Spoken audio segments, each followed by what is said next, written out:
has entered the building. You are listening to the Sportcat Show. That's right, ladies and gentlemen, boys and girls, children of all ages. You have one and only Sportcat. I'm here with you for the next 2 hours. Sportcat's Daily Gazette. We'd like to thank WZQR and, of course, Air Talk Radio in Australia for allowing us to tickle your ears. Now, if you are on any of the audio platforms, we encourage you to come over and find the YouTube channel, The Sportcat Show, and, well, come over and like, follow, share, and you can join the chat. We have some lovely people here. As always, Denise is here, my number one mod. Chris is here somewhere. I think I saw Randy in there. Everybody's here. And, oh, by the way, if you listened to my radio show earlier, drop a comment in here. There might be a prize for you. So let's see. I got to bring out her. I guess the show. Gotta bring out her. Yeah. By the way, did anybody catch our banner when the show started? So, yeah, if anybody's paying attention there. So, the background. So,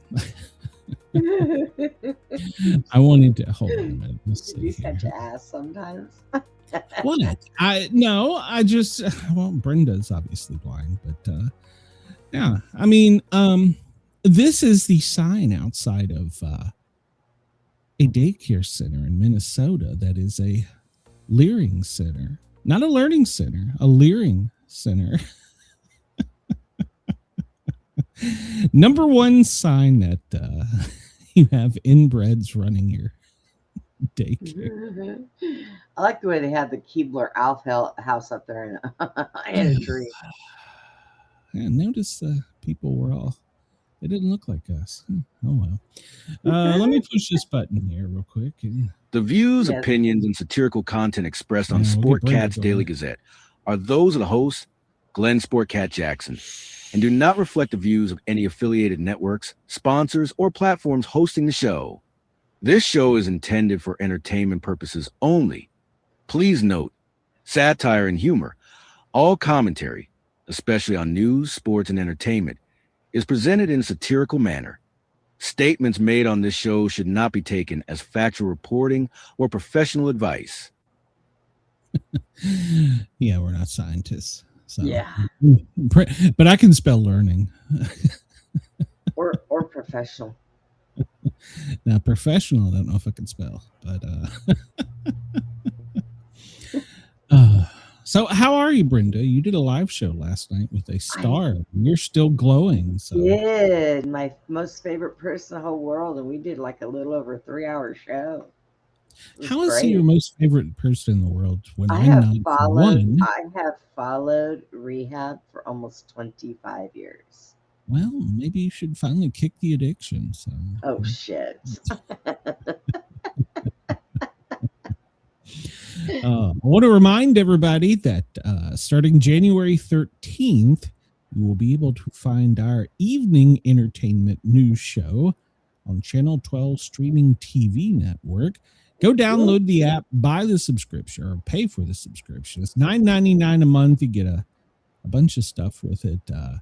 And if you can't find the website, because it's a little hard to find, maybe Randy is in here and he can give us a phone number to get you signed right up. So, so go do that starting then. And you're not only, you're not only going to be paying for Glenn's show. You guys can watch my other show over there. There's a lot of different talk shows over there and movies. There's no pornos yet, Glenn. Whoa, well, I'm not subscribing.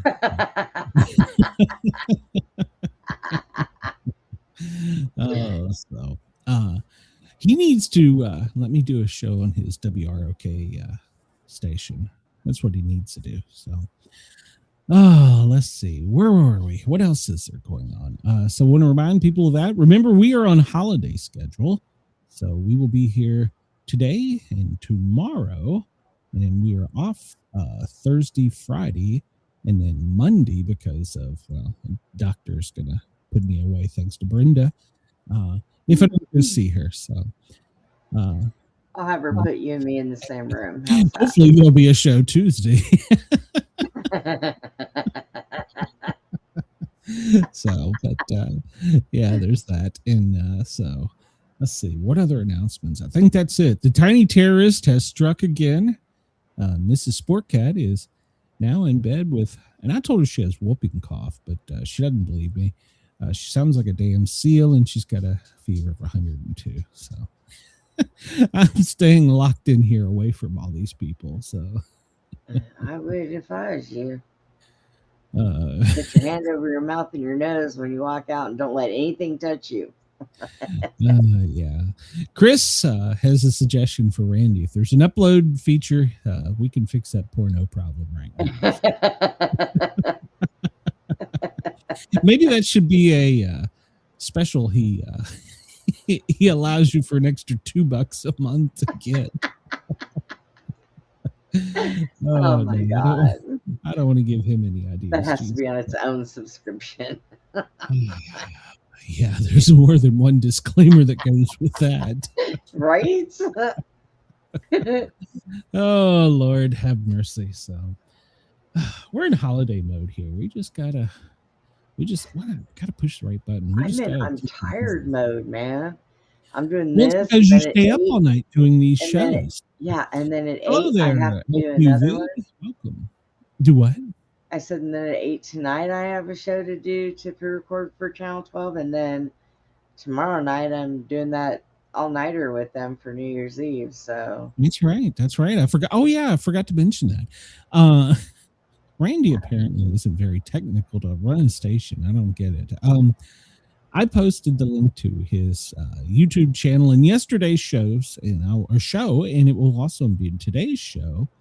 And we will be there. I will probably join. Well, I was saying around 10, but if Mrs. Sportcat is sick, I may just come on at 9 because, well, I don't have anything else to do. I can't do her on New Year's Eve, so.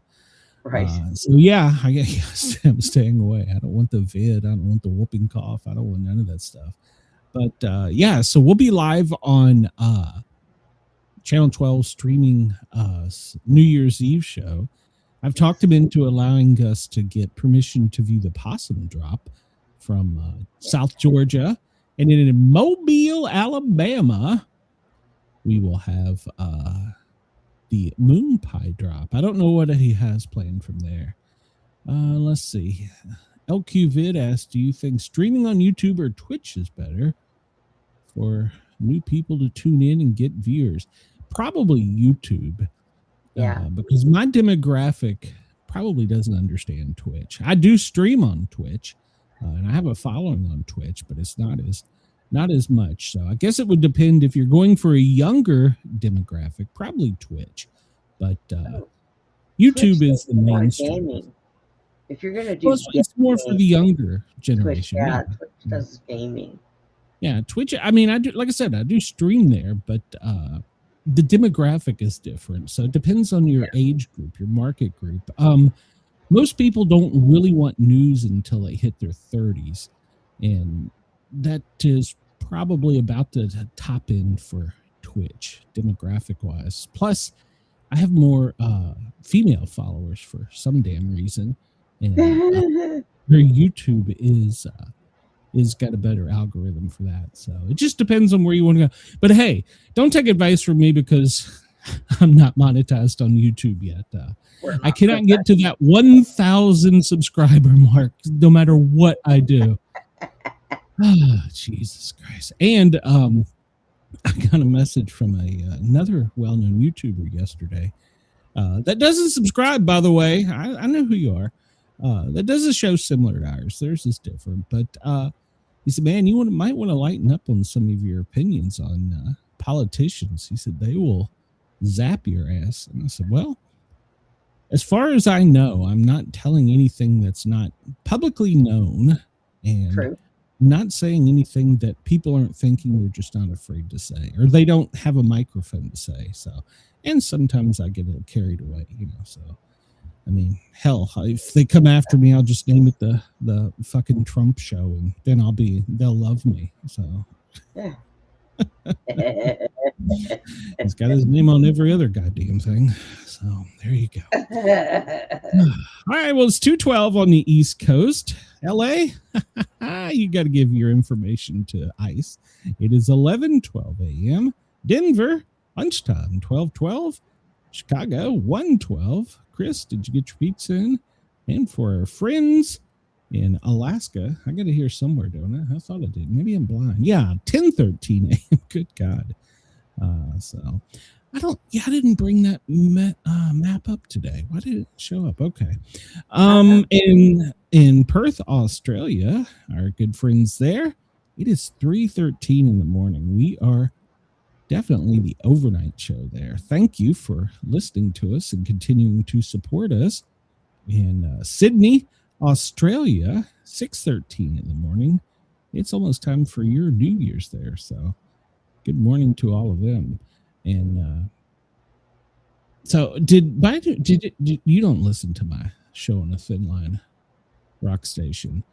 Which side of the board are you all on politically? Well, Brenda is probably diehard MAGA, and I'm kind of, God, I hate to use this term, down the middle. Well, I mean, I lean more that way, but yeah, sometimes these people are stupid. So yeah, and both sides are. Both sides of the fence are just, they move their head too fast. You can hear the rocks rattle, but Yeah, we're going to talk about a couple of those here in a minute. It is what it is. Yeah, so. Well, if you go outside and look up and you're not facing massive snow, you'll see we're quickly approaching the new moon. Brenda, what is it? It is a wolf moon. That's right. The wolf moon will be upon us December 5th. So there you go. So a couple more days till that. LQ Vid, I don't know how to pronounce that, so I'm probably doing it wrong. Sorry. Says he leans more Republican, but sides of the fence really ain't worth it. Yeah, well, some days you can't figure out even if the Republicans are Republicans. And the Democrats, same thing. I mean, look at Fetterman. He's the best Republican Democrats have. I know, right? His stroke fixed him, and now he's just awesome. Oh boy, my meds are kicking in. Oh shit! There we go. Oh God, I need a Brenda medication warning. Hello, Wendell. Welcome. Wendell, come and break my yard. It is pronounced liquid. Okay, all right. I'm sorry if I offended you there. So the current mood phase, like we talked about, is almost full. Let's see what else here we got. Yeah, well, there's where it's daylight and where it's dark, and I can't. That map where it shows what the current, how fast the moon is following the sun, or whatever the hell it is. The sun is ahead. It hasn't appeared in a couple of days. Oh, that's kind of weird. It's hiding. Here's our lovely constellation, and man. These damn astrophysicists are losing their mind over 3i Atlas. It's because they're starting to realize that shit ain't true. Well, which one? That it's real or fake? And it's fake. I don't know about any of that, but what I do know is that now supposedly it's launched a something or another, and it's coming towards Earth. Sure. That's got a funny little wobble to it. You see that right there? Yep. That's it. It's supposed to be perfectly round. What's up with that? Well, No. Yeah, so there you go. And speaking of 3i Atlas, let's see. NASA has it right there. So you can see it, the space rock. And it does look like the big potato has changed some, but I don't see any aliens on it. So I keep looking every day. Is there any aliens in the potato? They're eating it from the inside out. One day it will disappear. Let's see. And now we get to let's see how stupid we really are. Well, let's see. Our choices on this one are tectonic plates. No. Random French words. No. Majority Muslim countries. Is Minnesota a country? Closest countries to North Korea. Well, just look for the radioactive glow. Coldest U.S. state capitals. Maybe. Brenda, you wouldn't do well at this one. This is NFL quarterbacks, so we probably won't do. We'll go to the next one, unless you want to try one of these. I mean, if your meds are kicked in enough to try and be smart. I would be like leaning on Chris. That would be my NFL thing. Don't we ever? You ready? Okay, so let's see. We did yesterday. We didn't start the fire. Terms and missing seasons. I'm not sure what that is. Phrases and missing names. Or we could pick one. Is Randy in here? Because we're going to need Randy's brain for this. I don't know. I sent him the link. Chris wanted to do NFL quarterbacks. Hold on a minute. Hold on. We can go back. We can. We will humor Chris here. Yes. Oh yeah, Chris. Look at this. You got 4 minutes to answer all these questions. Yeah, go figure it out on your own, Chris. I'm a sports fan, but I couldn't do this one. Won 7 Super Bowls. That would probably Brady. Won 2 Super Bowls, just like his little brother. That would probably be Eli. NFL records for most consecutive starts. Ooh, that might be Brady. Known for the tush push. What was that? Jamal? Was it what Eagles guy, isn't it? He signed the largest contract in NFL history. Gosh, I don't know. So yeah, Chris, I'll send you the link. You can do this. You can play with that one on your own. Which quarterback? Hurts. That's right. Which quarterback appeared in Ace Ventura: Pet Detective? I don't remember that. Oh God. Yeah, I remember they were on the Dolphins field with the Dolphins. That's right. Was it Marino? Well, it might have been Marino. So, let's see. Maybe. Yeah, it might have been. Who traded for Stafford? Of all things, I know one. Mm-hmm. Yeah, no kidding. Who traded for Stafford? That would be the Rams. And man, the Falcons spanked that ass last night. I was expecting. I came in 15 minutes late to the game. I was expecting Atlanta to be down by 2 scores. But it was a game. It was a game. So I was kind of happy about that. So, all right, Brenda, what are we doing? Pop music, movies, geography, science, computers, literature, classical music, history, TV, sports, languages are miscellaneous. Let's do movies. Movies. All right. Now we're going to have another choice. So be ready here. General, awards, characters, connections, directors, Disney, James Bond, matches, quotes, titles, plots, soundtracks, specials, Star Wars, superheroes. Or there's taglines and word clouds. Let's do Star Wars. Same thing Chris said. I don't know if I'll do well at this. All right. So now we have another choice. Well, fuck me running backwards. Star Wars Last Jedi, The Force Awakens, Star Wars Species, roles and actors, role descriptions, Rise of Skywalker, quotes from 99 to 2005, 77 to 83. And so there's 2 of those. And trilogies, planets and moons, trilogy quiz from the original, characters, actors and roles, Solo, a Star Wars story, Rogue One.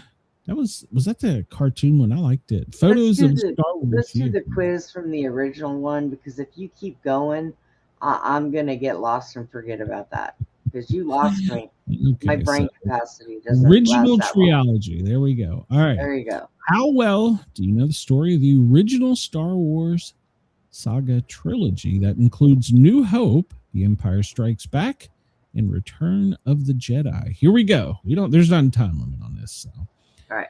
What is the name of Han Solo's famous spaceship in Star Wars: A New Hope, 1977? Is it the Millennium Falcon, Tantive 4, Slave 1, or Virago? I think this is a trick question. It wasn't the. Oh wait, Han the Solo. original was the Falcon. Millennium Falcon. Yeah. Yeah, that's what I'm going with. Yeah, okay. But I think this is a trick question. Nope. Let's see. I'm reading too much into it. Which of these characters in Star Wars Return of the Jedi from 1983 was seen and worshipped as a god by indigenous teddy bear-like creatures living in a forest? Chris says Slave One was Boba Fett's ship. Let's see. So was it Yoda, C-3PO, Chewbacca, Lando Calrissian? Which one of those was worshipped by the Ewoks, the little teddy bear? C-3PO. You sure? And Chris said C-3PO too. Yes. Okay. All right. So you're correct. I was going to guess Chewbacca, but all right. Yeah. But well, that was my first because I remember that, and he had one silver leg. So they say. In Star Wars Return of the Jedi 1983, who eventually throws the Emperor into the Death Star's reactor shaft? Is it Yoda, Darth Vader, Qui-Gon Jinn, or Skywalker? Who throws the Emperor into the Death Star reactors? Darth Vader, wasn't it? I want to say Darth Vader. Let's wait on Chris, who is I think he took a college course in this, so I'm pretty sure it was Vader. So yeah. Wendell is on point with this, so we'll go with Wendell in our gut feeling, and we are correct. All right, so we're so far doing pretty good. Chris is the one who said that. Oh! I'm sorry. Well, Wendell did too.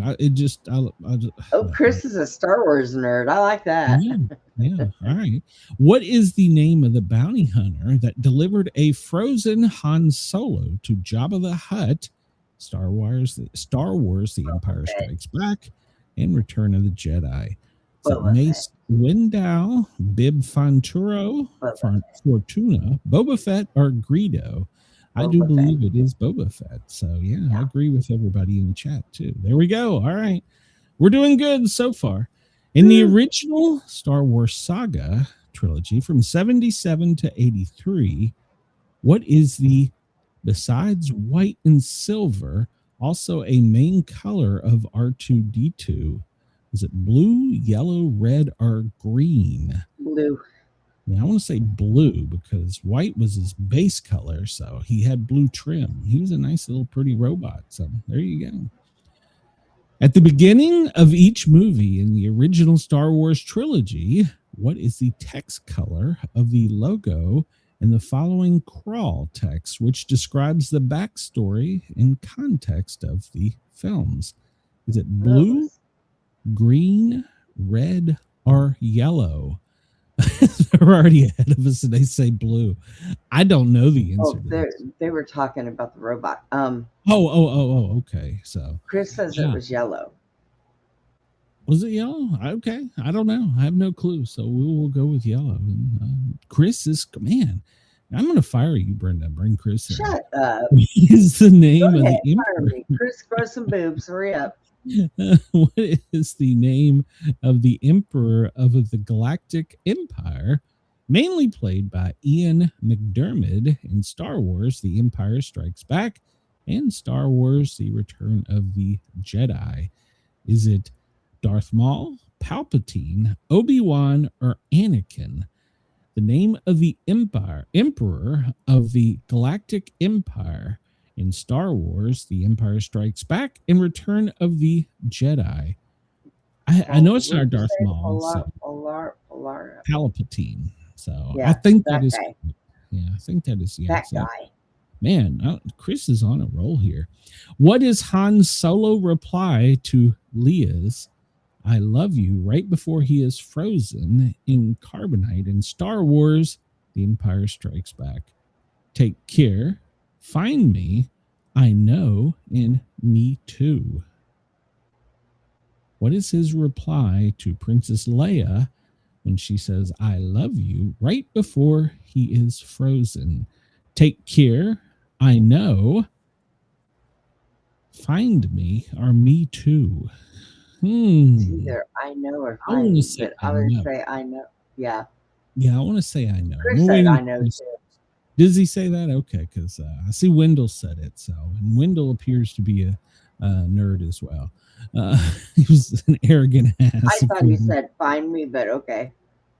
All right, so I was going with I know. So, what is the name of the Empire's common starfighter consisting of 2 vertical and 2 hexagonal panels and a ball cockpit in between, and were first seen in Star Wars A New Hope in 1977? Is it the Y-Wing fighter, the TIE fighter, or the Slave or X-Wing fighter? TIE fighter. TIE fighter? Is that what you think? Yep. Yeah, I think you were correct. TIE fighter, yeah. Yeah, because the X-Wing looked like an X, so yeah. All right, last one, so it's going to be hard. In Star Wars Return of the Jedi, 1983, the second Death Star is constructed near which forest moon? From 1983, Return of the Jedi, the second Death Star is constructed near which forest moon? Yavin 4, Dagobah, Endor, or Naboo? No. Chris says Chris says Endor. I was leaning towards Dagobah. Where the hell did I get Dagobah from? I have no idea. I was going with the Boo, but hey, Chris is right. We're going to get an A on this one. So there you go. Look at that. Excellent. Oh my most God. People, Chris, most people could only answer 9 of those. So you're 10% smarter than most Star Wars fans. All right. So there you go. There is today's trivia. And if anybody listening on WZQR or Dare Talk Radio, they want to participate, come over to the chat. We'll pick it out. Or if you have a specific one, you can go to triviaplaza.com, find it and send it to us. You can find me at Sportcat on X or Sportcat Medic Facebook, and you can find me everywhere under those 2 monkey ears. So yeah, if you have a special request, let me know. We'll play it. Okay, yeah, you're right, Chris. That's where I got that name.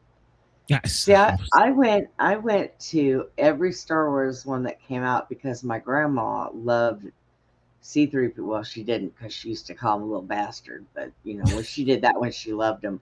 But we would go to the matinee. My grandma didn't go anywhere, but by God, when Star Wars came out, that bitch had all of us kids at the matinee throwing popcorn, watch the damn movie. I remember when the first one came out, me and my high school classmate, Sean Kinnair, his dad took us in his little, what was that car? Renault. And he was a race car driver. And we left like 15 minutes before the movie started, a half hour away, and we were 5 minutes early. Wow. Yes. We didn't worry about child safety back then. No. I probably didn't even wear a seatbelt. But yeah. Did you hear what they're doing in California? They want kids in a seatbelt from they have to be in a seat and belted in. Now it's the age of 8 to, I think they said 14. So you got your little ones, and now it's 8 to 14. I'm thinking, that's actually not just California. Many states do that. And it's mainly because of weight, because we have so many small children now. Dude. And it's because the weight will not be detected by the airbags. So yeah, that's actually not just California. So, well, I mean, it makes sense scientifically wise. Is it enforceable? That's another question, because were the police going to have a scale? So yeah, I think there was more of us that lived back in the 80s than they do now. No, there's less children now. So that's an actual scientific fact. So we covered that yesterday, Brenda, because Trump wants to be the Trump daddy. Airbags. Well, if the detector can't detect them, that's bad. So yeah, they have to weigh enough to be detected. So that's why a lot of the people don't realize, if you look on the car seats, they all have a weight, and it's not for the weight of the child. It's telling you the weight for your car seat. I mean, for your car sensors. So them damn airbags will kick your ass. They will save your life too. Come out and snap people's necks now. I uncle died in Come a on car. now. No, my aunt and uncle died in a car wreck, and they had not been wearing their seatbelt, they got T-boned on the side. But because they both had their seatbelt on, they couldn't scoot away from it, the car. So they determined that they would have lived had they had not been wearing their seatbelts. That was probably an older model car too. So No, today's cars, they had airbags. well, no, listen to me. Today's cars, every wreck, people don't realize this. See, this is I am a rescue specialist. I'm a scientist in rescue. Most people don't realize that every NASCAR wreck, they take and they go back to the engineers and they redesign and they use that to determine now all the energy is pushed away from the passengers. And yes, there's the horror stories. He would have lived if he had more to seatbelt, or it broke his nose. Yeah, there are always going to be those, but they're less than 1% for one. And for other facts, the new cars, the goddamn Subaru has an airbag for my ankle. So it's just, there's like when mom was in her car wreck, there was 24 car airbags that went off, and there's no doubt it saved her life. What were the name of those small little cars? They had like the flat back end. They were two-door, and they had a hatchback, and they were really small. What the hell was the name of the Civics? No. No, Civics are still many. You talking Omni, Pinto? No. It wasn't that old. They had them in the 90s. They came out with them. Well, I was with a friend and her boyfriend, and me and my boyfriend, we were there. Of course, there's no 4 seats. So we opened up the back, and him and I were laying in the very back of that, right? Whoa. Vega. Some guy ran a red light and hit her head on and completely squished the whole entire car all the way to the back where we were. Wow. And we were not seated in a car. We were not wearing a seatbelt. We were not. And they came and pried open the back, and we just jumped right out. Yeah. And it's like, I mean, you hear those stories. Well, there's a world famous photo of a guy in a car that is smushed between the rear end of a tractor and trailer and the front end of a tractor and trailer. Mm-hmm. And the car is just barely thin enough for a human. And he is smiling at the camera as they took the picture. And took I think that comes down to that point. If it's not your turn, you're not going anywhere. Fate plays a lot of that, but I don't disagree. But there's a lot of science that goes into this, and there's a lot of science that goes into us cutting them out.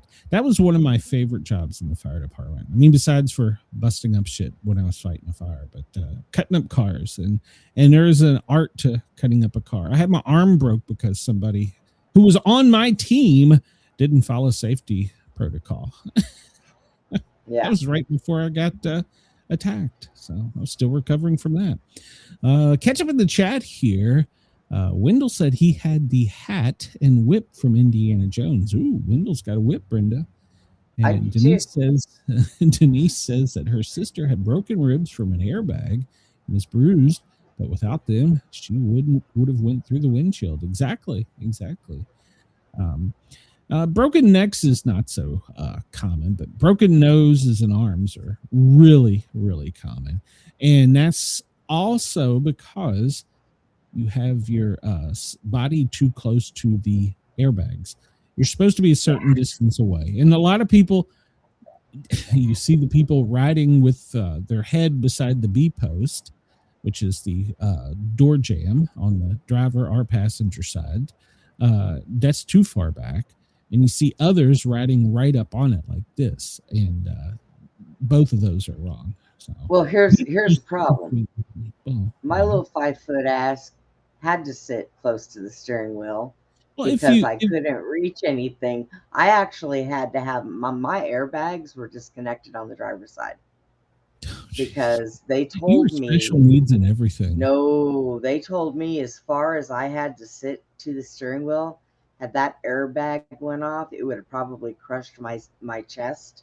and my face because I'm real short. I had to sit there. That's why I don't drive now, because in order for me to drive a regular car now, I have to sit a little sideways in the seat so that my leg can reach the gas pedal. Because I'm so short, I can't just sit straight and put it over. So I just don't even drive now because of that reason. Brenda, you are special needs in so many ways. I am special needs, damn it. I have tism and who knows what else. I'm not going to argue with you. Denise says the airbags exploded. We're short. Yeah. So, well, all right. We won't get into a discussion on this. I don't want to bring up my science. What is this damn thing here in front of us? Here we go. The man runs from home. He runs a ways and then turns left. Runs the same distance and turns left again. Runs the same distance and turns left again. Runs the same distance and arrives back home, where he encountered the two masked men. Who were the masked men? What? It was Batman. Let's see. So basically, you run in a square circle of all lefts. You're supposed to go right, aren't you? Left. No, you can go left. If you're on your same block, you go left. Okay, whatever. So who were the two masked men? Who are the two? Whoever decided to break into his house the minute he left, I don't know. They were leftists. The catcher and the umpire. Oh, Jesus, Chris. Oh my God, it was a baseball question. Failed to be on that one, Chris. Oh my God. Oh, that's a good one though. That's a good one. That really is. KG would have probably got that one. So, to live is the rarest thing in the world. Most people exist. That is all. That's today's quote from Oscar Wilde. To live is the rarest thing in the world. Most people exist. Yeah, I exist. Now, when I had my legs, I used to live. I went out. I did all kinds of different things. And now that I only have one, I stay at home, so I just exist. So that makes sense. That's what I say. I'm just here. It just says I can do that and wind up at a liquor store. Wendell, are you following me around? You go left and go left and go left, and he'll get to a liquor store. Let's always tell Mom. She's like, "Oh, it's so far away." I'm like, "That's only a couple turns from your house to mine." Just a couple streets. On this day in 2006, December 30th, Saddam Hussein is hung to death for crimes against humanity for the actions of the residents of Dajjal. He included which included the execution of 148 people. These actions were in retaliation to an assassination attempt against him. Who hung him? Was it the U.S.? I thought we found him dead in a hole. Yeah, nobody. We did, but probably the Mandela effect is going to change that on us. Yeah, I think I was all still alive too. But anyways, go ahead. The deadliest fire on this day in 1903, the Iroquois Theater in Chicago killed 602 people, making it the deadliest single building fire in U.S. history. Still current to date. That is correct. That is correct. The movie theater collapsed around them as it was burning.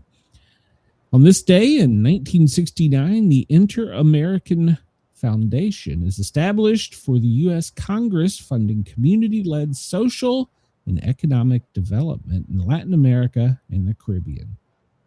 Okay. And so today we're just bombing them. So on this day in 1959, the USS George Washington is commissioned as the first nuclear submarine capable of launching missiles. It was decommissioned in 85, so we know it's not guilty of the story we got coming up. The founding of the Soviet Union on this day in 1922, Soviet Union with the Union of Russia, Ukraine, Belarusian, and Transcaucasian, I don't know, and the Soviet republics were all the Soviet Union. So then they broke off later and they Now they're trying to get him back.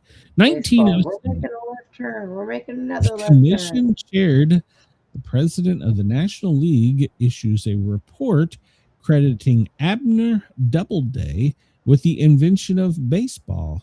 However, modern historians now dispute their findings, which were in part based on testimony of a man who 2 years later was committed for life to an institution of the criminally insane. So baseball was founded by someone that was criminally insane. Okay, not bad. I used to sit and watch every game. I can't do it. Well, I used to listen, then I watched the Braves, and I can't do it anymore. This day in 1862, the Union's first ironclad warship, the USS Monitor, sinks off the coast of North Carolina in a storm. It had participated in the Battle of the Ironclads. There you go. In 1853, the United States signs the first draft of the treaty to buy 29,670 square miles territory in what is now the present-day New Mexico, southern Arizona from Mexico, and formed part of the border between Mexico and the U.S. It went into effect the following June. The U.S. wanted to build a transcontinental railroad along a deep southern route, which was completed in 1883. Let's see, we bought it, and they're talking about how they want it back now. So come and get it. Davy Jones was born on this day in 1945. Do you remember him?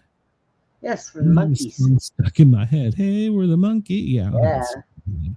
Del Shannon, who is the famous singer from Runaway, was born in 1934.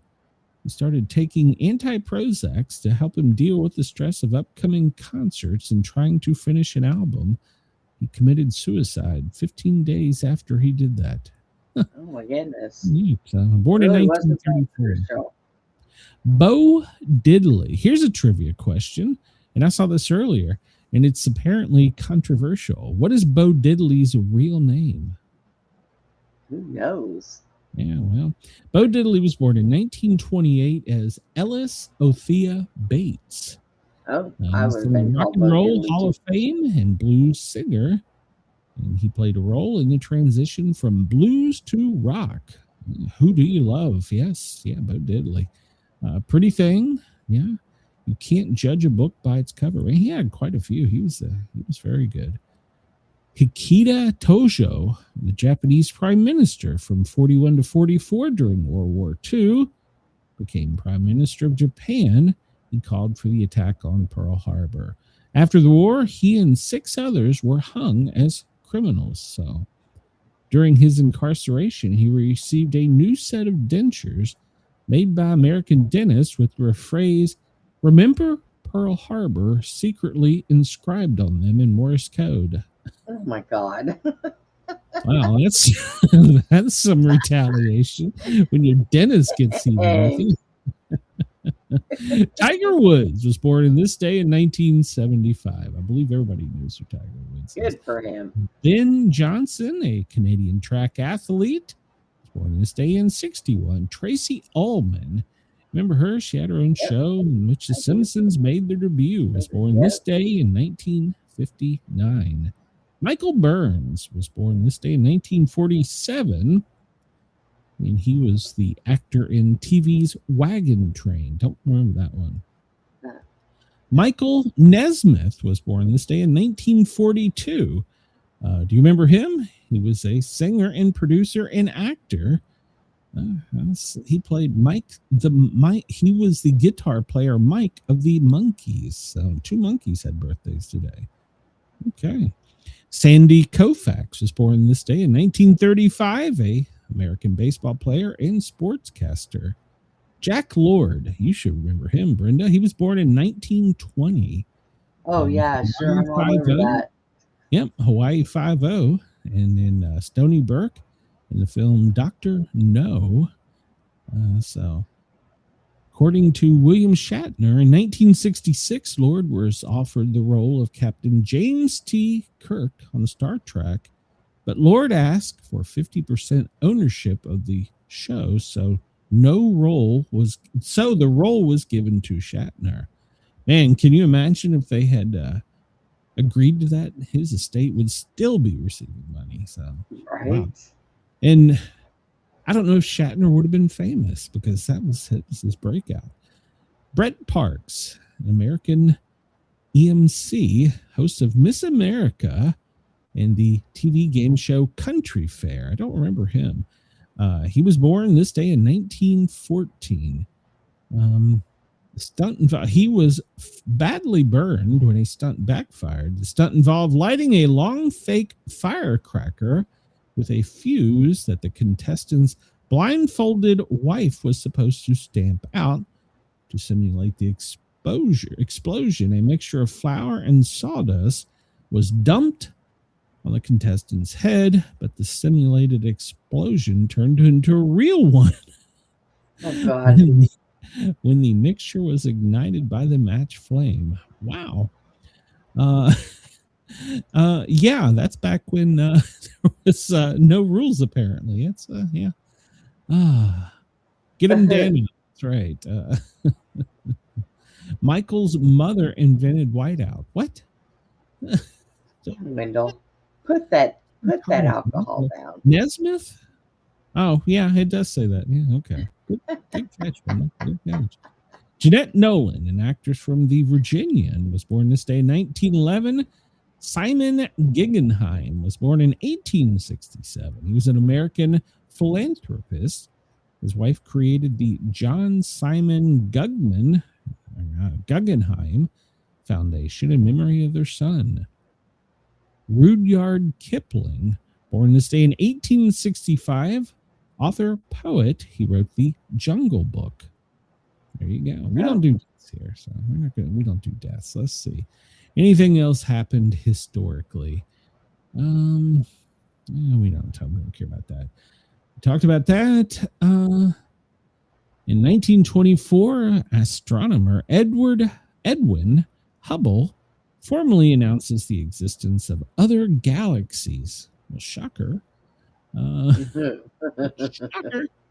1953, the first NTSC color television set goes on sale for $1,175 from RCA.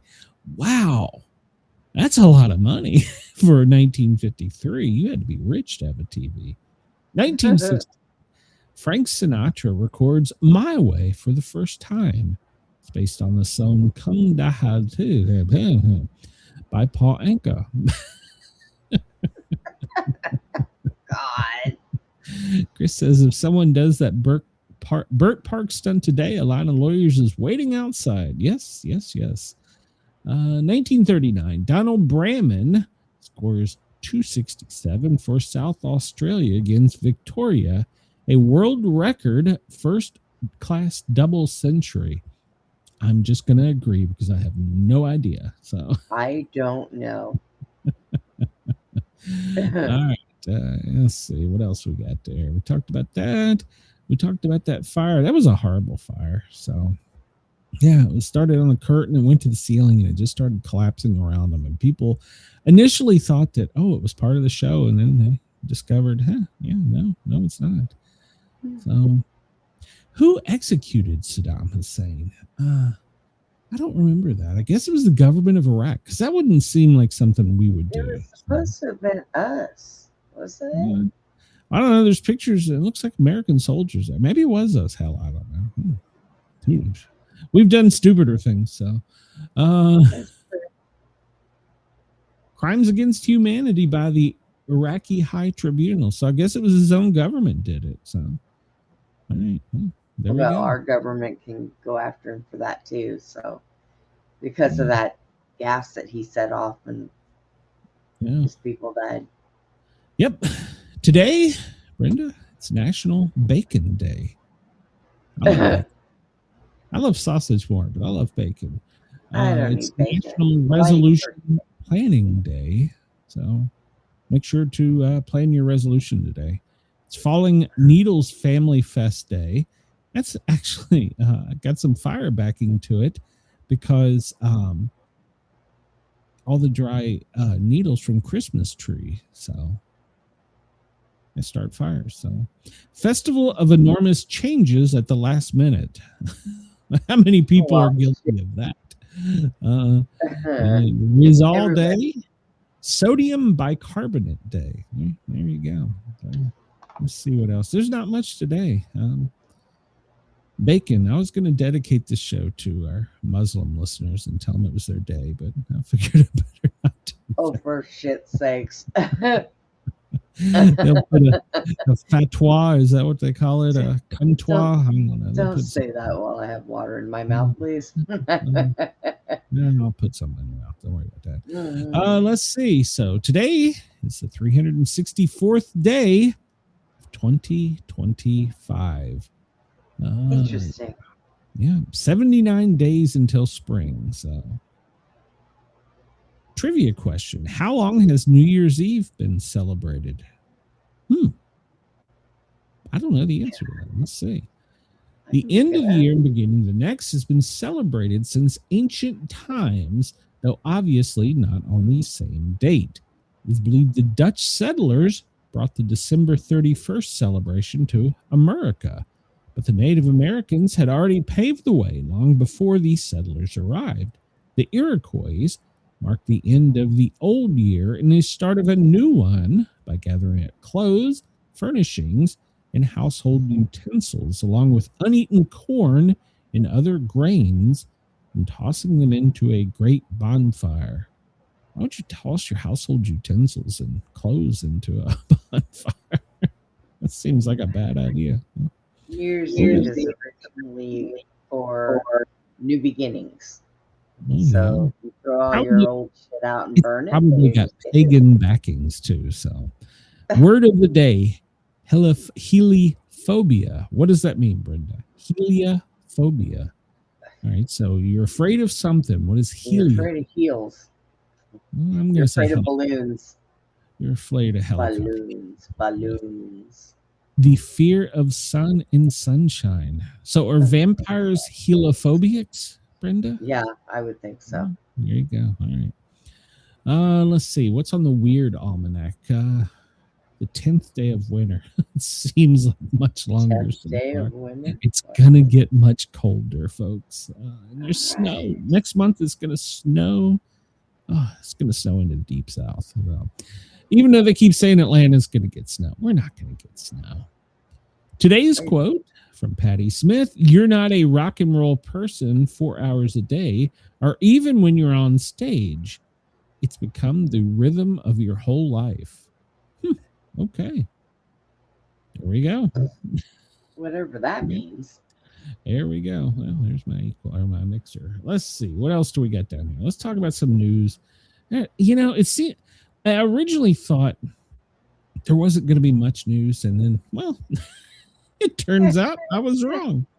We're ending the year with a lot of news. So, the suspect in the National Guard shooting, this comes to us from NBC4 out of Washington, D.C. Well, there's new details emerging. So, if you recall back, he killed one National Guard and wounded another National Guard's member on Thanksgiving. Well, on Monday, he had pled not guilty from his hospital bed. That was a long time ago. And he's facing 5 charges, including first-degree premeditated murder while armed with assault to kill while armed. About a month after the shooting, a witness told the FBI that he had been looking for a gun. According to the criminal complaint filed in federal court, the witness told the police that he was driving for Lyft and Uber and wanted a firearm for personal protection, according to the affidavit. The witness told the FBI that he sent him photographs of 3 guns he wanted.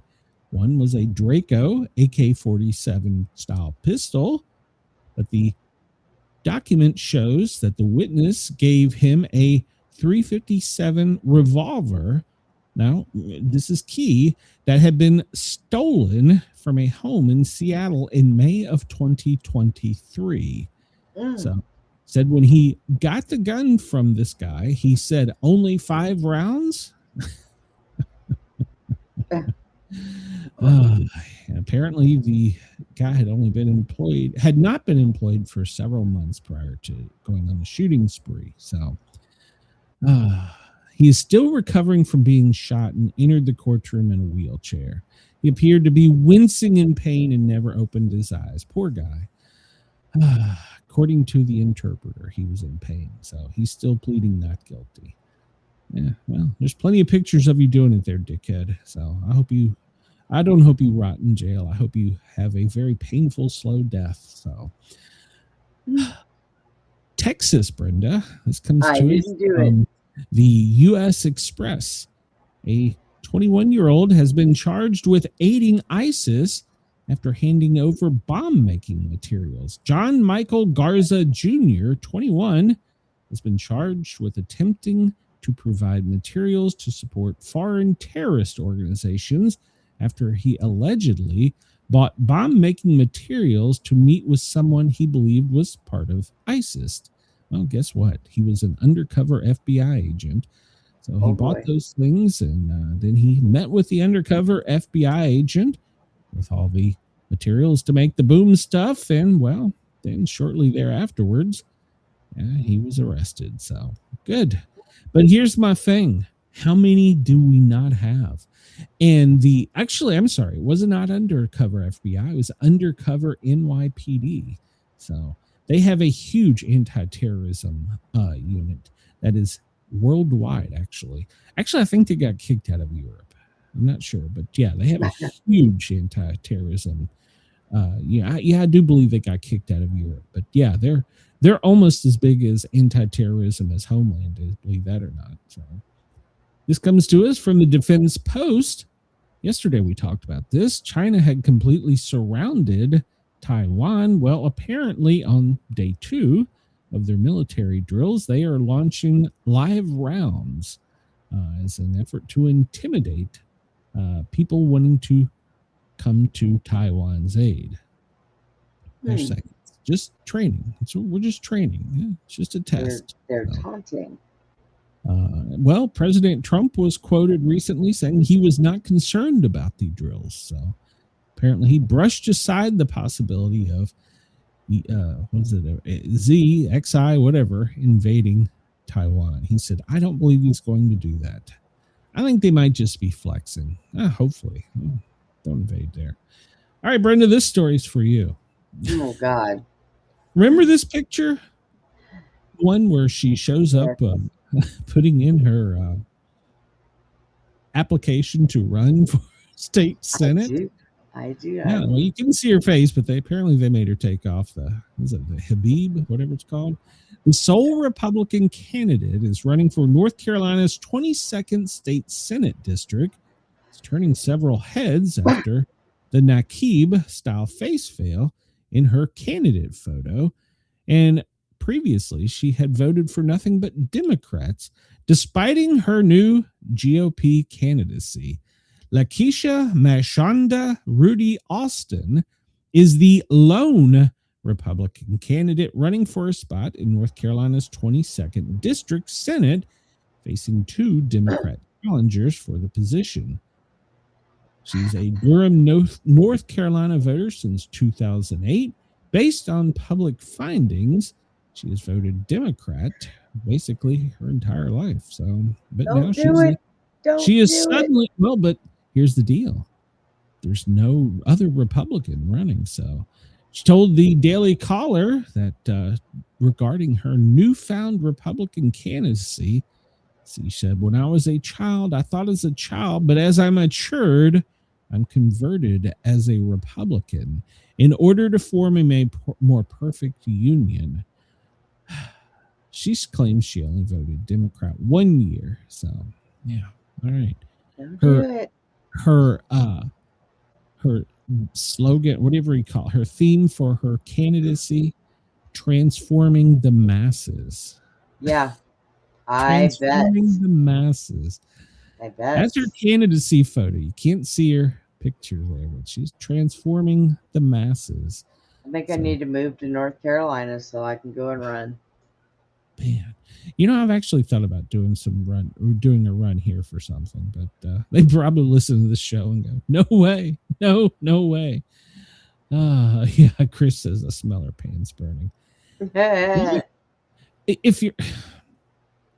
I'm sorry, if you're converted to a Republican and you want to run as a Republican, seems to me you probably shouldn't have a photo of your face completely covered.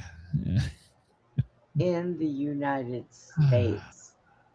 So she signed a pledge to have affiliated for at least 90 days before filing her candidacy as a Republican. So in North Carolina, registered party members may only vote along party lines. So, I don't know. Well, let's transform the masses. Here you go. Oh, transform the masses. Transform them. I need to do a deep dive on her and find out where she's originally from, because supposedly she moved from Tampa to there. So, which would make her a halfback. So, but that's another story. So, all right. All right. So I'm gonna be the one that breaks this on the okay, here we go. Well, I got my tinfoil hat. Go ahead. There's something to this. We're talking about NASCAR. Their off season has just been horrible. If you don't follow, there was a plane crash that killed one NASCAR driver and his whole family, along with a crewmate of another driver, just last month. And then recently, there was a massive fire at one of the NASCAR Cup Series drivers, Denny Hamlin, that killed his father, and his mother is in critical condition. So the plane crash killed Greg Biffle, his wife, daughter, son, along with 3 others in North Carolina. And prior to that, Michael Everett passed away unexpectedly. He was an Xfinity Series driver. And now and it actually happened the same day of the plane crash. Brad Keselowski, leg was broke questionably. There were some questions around it. And then now, at a fire linked to Joe Gibbs Racing and Xfinity driver Denny Hamlin, well, one person is dead and another's in critical condition. Now, we talked about this briefly, and I haven't really followed it, but Hamlin and Michael Jordan were involved in a huge antitrust lawsuit against NASCAR, exposing a lot of things in NASCAR. I'm going to go out on a limb here.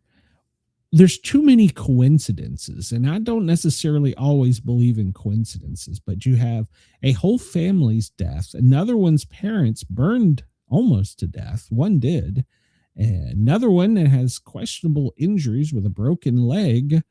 And they're all somehow linked to this antitrust case. Now, I'm not a conspiracy theorist, but that's too many coincidences, Brenda. Yeah, could NASCAR possibly have mafia or mob relations?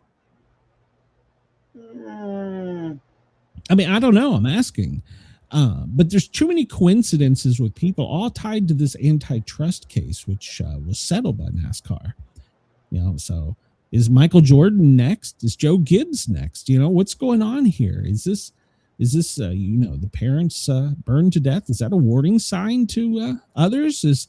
One dies in a plane crash. He was supposedly a seasoned pilot. I don't know, but there's a lot of coincidences, deaths and unknown injuries in NASCAR. Wow. So we're going to keep an eye on this. I don't believe in that many coincidences. Probably something I could have chat. Is the sport cursed? I mean, yeah. So yeah, get your crew on it. But there's something weird about that. I don't know. Has it got mafia ties? Huh? So hey, by the way, I'm not suicidal, so just pointing it out. A judge has ruled that Trump can share Judge rules that Trump can share migrants' Medicaid data with ICE starting next month. And this was a California judge. Remember, a lot of states said they weren't going to give that data. Well, judge says, nana, nana, boo, boo, yes, you can. So states like California, well, Illinois, well, they're going to have to give their data up to ICE starting next month. So there you go. We'll see how much more corruption there is. This comes to us from Zero Hedge and CNN. Scott Jennings, well, he lashed out over this. And this is kind of crazy because CNN is typically mostly more of a, I guess, a Democrat network. I don't know. They run more Democrat type stories. But apparently Scott Jennings is saying that until somebody in power goes to jail, blue state fraud will not stop. True. So, but the thing is, with our damn attorney general, she's had evidence for months, and what if we got nothing? Did she get fired? No, not yet. So. Where did I hear she got fired? Yeah, there's always rumors. So, Zinray says he's on it. So, yeah, let me know. I'd like to do a special on it. I'm going that because I really think there's just too many coincidences there, you know? Questionable plane crashes, questionable fires. They're all related to this antitrust. I don't know. Oh, there's Chad. Yeah, he just said he was on it. So, Chad, let me know. I'll come on the show. I'm really interested in that story. So, top Republicans are calling for deportation of every Somalia engaged in fraud in Minnesota. What do you think, Brenda? Should that happen? House Majority Whip Tom Elmer from Wisconsin, of course, Republican, called for the deportation of every Somalian linked to fraud. So we'll see. And then some. So I have some questions about this. We'll talk about this here in a minute. So Congresswoman Miller Meeks has introduced the WALZ Act, W-A-L-Z Act, to crack down on fraud. What we're seeing in Minnesota is a jaw-dropping failure of leadership, the Congresswoman said. Congresswoman Mariana Miller Meeks has introduced it, so otherwise known as the WALZ Act, Welfare Abuse Laundering Zillions Act. Yeah. I like that. Who wrote that for?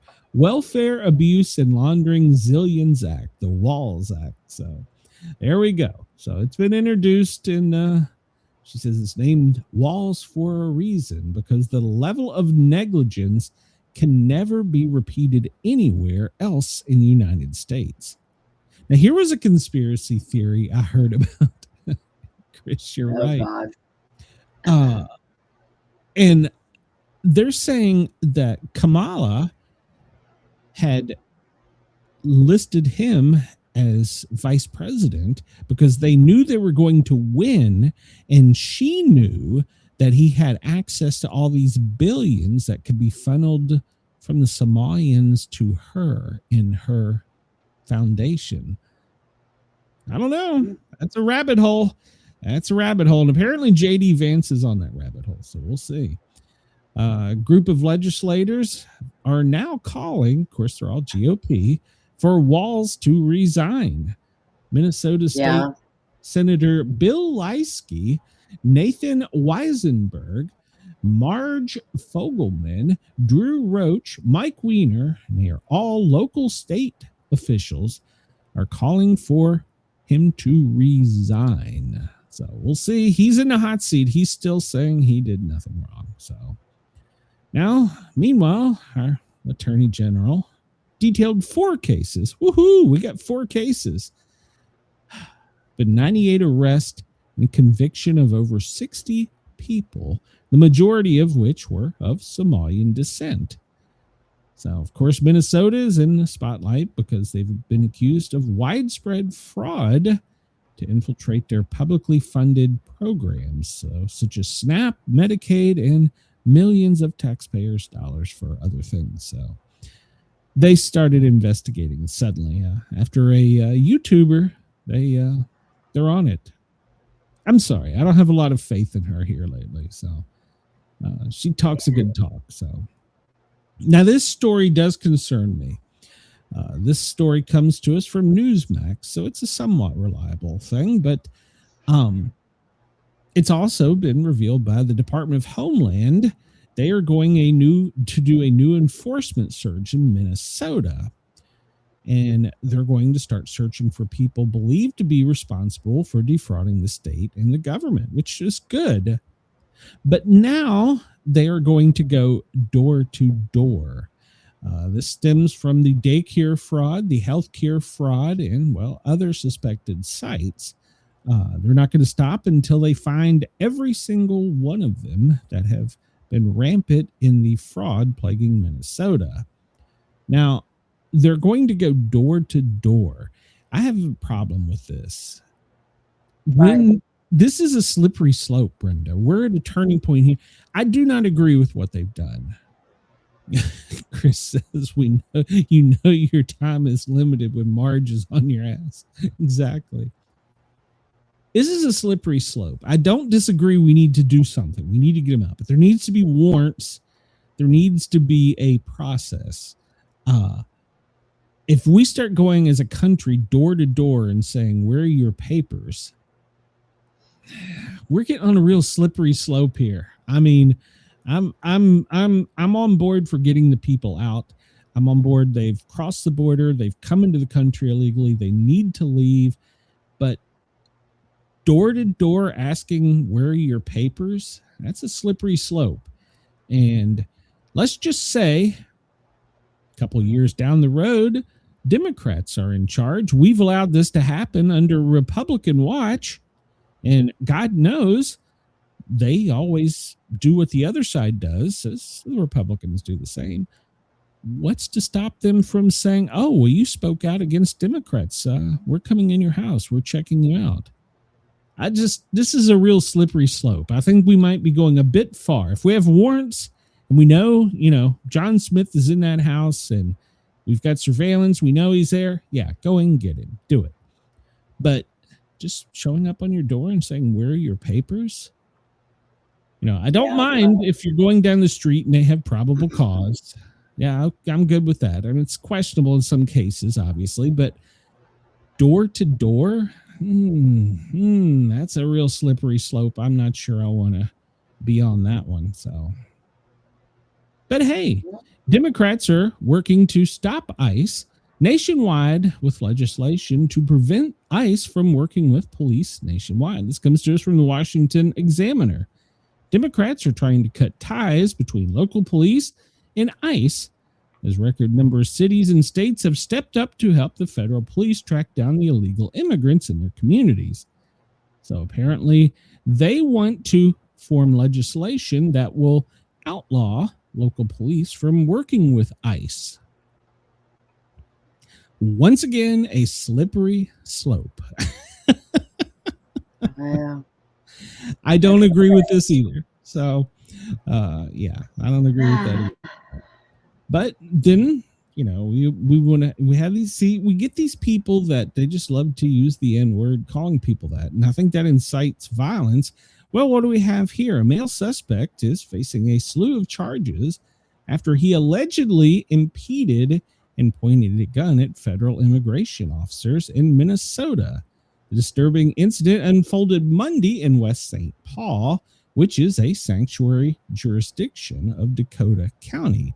The West St. Paul Police Department was alerted about a man following federal agents brandishing a firearm around 10 a.m. Officers encountered him, 62-year-old Caucasian Thomas Edwin Edwards. They discovered a gun on the dash of his vehicle and took him into custody. We are aware of photos that are circulating around the web of this person going around and impeding ICE and threatening them with a gun. Now, I have a couple questions about this. Oh. So he's on video and photographs, so circulated on social media. In one of them, he's quoted as yelling, "Get the F out of here," to officers. If he made a motion and was pulling a firearm, why did the ICE agent not shoot him? If you're a properly trained police officer and you have someone that points a gun or knife, so that concerns me. Is our agents not performing law enforcement duties properly because of fear? Are our law enforcement ICE agents not properly trained? Now, the agent had drawn his gun at him, but why was he not taken into custody? If he made a motion as if he was going to shoot an officer, why was their service weapon not discharged? There's a lot of questions to me about this. I mean, and then were they the complainants that had the local police arrest them? Okay, well, the Democrats went their way, then local police wouldn't be able to do anything. There's a lot about this story that has a whole bunch of questions about it. So, well, I know a lot of them make them stand down. They tell the police force to stand down, not to help them. No, and I know that. But if you're a properly trained law enforcement officer, from Barney Fife to the state police to FBI to whatever, Top Gun, if you're a law enforcement officer, somebody comes at you with a knife or points a firearm at you, you pretty much have permission to use deadly force for fear of your life or the other citizens or other officers. So, so is, like Chris says, are law enforcement second guessing themselves? They talked him into putting the gun away and didn't arrest him. I mean, what? Now, wait a minute. Is the circumstance? Think about what has been going on for the last umpteen years. Okay, they've been battered. They have been talked bad to. They have been. Their hands have been tied. They've been treated pretty crappy. Like I said, I would scientists that are ex-law enforcement call them Nazis. Yeah, I agree. That's what causes these people to go freaking nuts. I would not be able to do that job today. I couldn't. I've always said I could never be a police officer. I'm glad I got out of it when I did, because I wouldn't have done this shit. But my question is, why did the police officers, law enforcement officers, not act like law enforcement officers? Were they scared of riots? Were they improperly trained? I mean, it's with their jobs. Well, I don't disagree, but if you're a law enforcement officer and someone points a weapon at you and is obviously irritated and irate, well, they're obviously unstable enough to pull a weapon on a firearm or a firearm on an officer. So they're obviously unstable. They're unstable enough to harm you, your coworkers, or the public. That needs to be resolved immediately, whether it is by deadly force. Why was this person not taken into custody? Why did they call local police to do this? That's my question. And I stopped the threat right then and there. I agree wholeheartedly. I know plenty of police officers. He's lucky he's not in a pine box. But true. Okay, all right. He should be. But yeah. So, I love this story. I'm not this inbred looking fucker. I love this story. It's his daycare. It's inbred looking motherfucker. Look at that. He looks like he's got a daycare. Yeah, he runs a daycare. He runs a daycare, and they sat outside and videotaped him for a long time. This is the story that broke, that started it. And his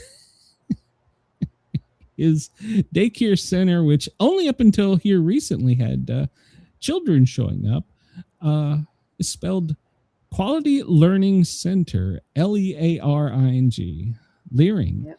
And he says, well, we're aware of the problem. We've just been trying to fix it. You weren't aware of the problem. Wendell, I have both sitting in my house. Oh, Lord. Oh, Lord. So we talked about this too. The National Guard and now the feds are going to be upping their patrols in New Orleans after New Year's Eve after last year's deadly attack. Learning center, yeah. In Tennessee, I would still give them health. They did. So, we've talked about how the government has been raising the red flag. They've pulled the red M&M or whatever for the the color of the highest threat level. Yeah. And we keep hearing them say that it's going to be lone actors. We keep hearing weapons, weaponized vehicles. And, last year we had the attacks. Are we being proactive? Is there something going on in New Orleans that we just don't know about?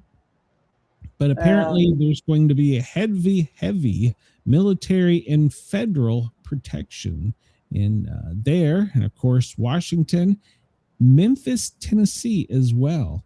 So what's going on? Is there something we need to know about citizens? I think that I've heard that there's been some threatening, and they think that the Somali communities are going to uprise and all that stuff. So well, they can't see straight, so I can't either right now, so it's all right.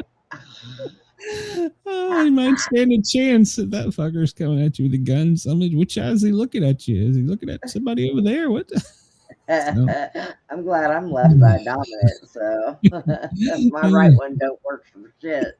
At Sportcat, just go right ahead. I probably deserved it. So, all right. So yesterday, SecDef or Sec War, SecDef just rhymes better. Pete Hegseth. Well, we used lethal kinetic energy again, a big boom to make a problem go away. This fishing boat was blown out of the water. So it's not a fishing boat. There's how many fish come up with that? Probably. There's probably some good fish around there. They're all high afterwards, so get them quick. This fishing boat went boom. He's running around all bouncing off the walls. What the hell's wrong with you? Are you on drugs? Nope, I ate a fish. Something to note on this. Look at the, hold on a second. Let's see if I can pause that. It's hard to see, but look at the amount of surface area above water. So I wonder if you look at the way the kinetic energy strikes went, I wonder if that wasn't a partially submersible. Because look at the way it went boom behind it and boom in front of it. So I'm wondering if, I wonder if it wasn't a partial submersible that, those fishermen, they like to use submarines to fish. So, why not? 2 more fishermen have been eliminated. So there you go. So, all right. So yesterday we learned that apparently there were some big booms in Venezuela, and so there's some information coming out from 2 sides of the hat. First, the Navy said that they'd used missiles, and, well, now we're learning it could be CIA drones. Now, I don't know that it matters who did it or who gave the order or where it came from, but I think the biggest thing to take from this story was our president just nonchalantly says, oh, yeah, 2 nights ago, that was us. The media hadn't even noticed. They're too concerned with us killing fishermen. So now the media wants to know, was it the Navy? Was it the CIA? Who was it? I don't know. I would tell them if they weren't on it in the first place, none of their business. There you go. Chris. I love this, Chris. Oh, Chris should be my writer. New Orleans is a reported target because Trump apparently wants to change Bourbon Street to be named Trump's Big and Beautiful Avenue of Entertainment. Oh, I love it. I love it. We got to send that to Trump. Oh, my God. That's great. So that's hilarious. Oh, my God. Good job, Chris. Good one. I love it. This one comes to us from Breitbart, so we know it's obviously a little tainted, but we're talking about Russia here. But apparently, nuclear-capable missiles have entered active service, and they've put them on the back of pickup trucks, tractor and trailers, whatever, on the back of trucks, and they've moved them close to the border of Europe. So We know that this has been stepping up. Belarus has now got nuclear missiles, and Putin himself is in negotiations, but they're actively moving missiles to the borders that are supposedly nuclear. Now, that should be worrying Europe, but this one should be worrying us because Russia has now activated the Poseidon tsunami drone missiles. They're unstoppable because of their speed, and they go underwater. Two 100 megaton warheads that trigger a radioactive tsunami. And apparently it goes down to 3,000 feet, and it is unable to be stopped. We don't have any type of capability of detecting them, at least publicly known. So what these drones do is these hypersonic underwater drones strike outside of the landmass and cause a tsunami. That is, of course, it's a nuclear detonation. It's a radioactive tsunami that can cause waves, depending upon the strike, as high as 60 feet tall. And if you do your tsunami research, that could go inwards for several miles. So that is a big threat. Now, of course, we know under the Biden administration, when we were being critiqued because we didn't have any hypersonic missiles, and then suddenly we did. Our military probably has something similar, and well, sleep well at night because I'm sure we have something that can detect this. But that is the newest warfare. Would that be weather manipulation, Brenda? Because technically you're causing a tsunami, is that? Because Iran is accusing us of weather manipulation. We have machines that do that. Our weather is never true. It's always manipulated. Supposedly, Iran is claiming that we're using weather warfare in them. So I don't know. Well, Iran could be correct. Well, it could be. Well, they finally admitted it. So all right. So here we go. Jesus Christ, this is gonna get me going. Trump is the first American to receive the Israel Prize, Netanyahu announced in their love fest yesterday, where they were hugging and smooching on each other. Fuck. Jesus Christ. President Trump has broken so many conventions, we decided to break a convention too, or create a new one, according to the Israeli Prime Minister. For over 80 years, they've never awarded this to anyone that is non-Israel. And this year, well, they give it to President Trump at Mar-a-Lago. That's what you have to do to get fucking money from this guy. Show up with a goddamn medal, a damn gold fucking trophy. Tell him you're going to put his name on something. Jesus Christ. Could these two suck each other's dicks more? Hey, Chris. Oh, my God. How much money do you think you can get if you address President Trump with Change of Bourbon Street? It's a yearly award that Israel gives out for humanities, social sciences, Jewish studies, culture, arts, and sports. It's considered to be a lifetime achievement award. And, well, President Trump yesterday was gladly accepting it. So, and so we gave them billions of dollars when he left, and probably I think my eye's going to pop out, Glenn.